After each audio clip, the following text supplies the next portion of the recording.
ಯಾರನ್ನು ಸಮುದ್ರದ ರಾಜ ಎಂದು ಪರಿಗಣಿಸಲಾಗುತ್ತದೆ? ಎ. Dolphin, B. ಮೊಸಳೆ, ಸಿ. ಹಾವು, ಡಿ. ಕಪ್ಪೆ.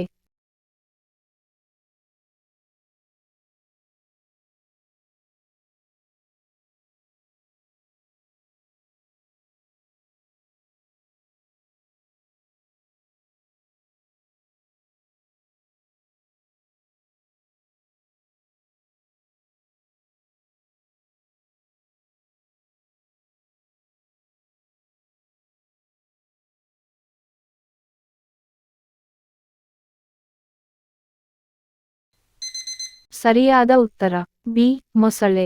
ಉತ್ತರ ಏನಾದರೂ ತಪ್ಪಿದ್ದಲ್ಲಿ ನಮಗೆ ಕಮೆಂಟ್ ಮೂಲಕ ತಿಳಿಸಿ.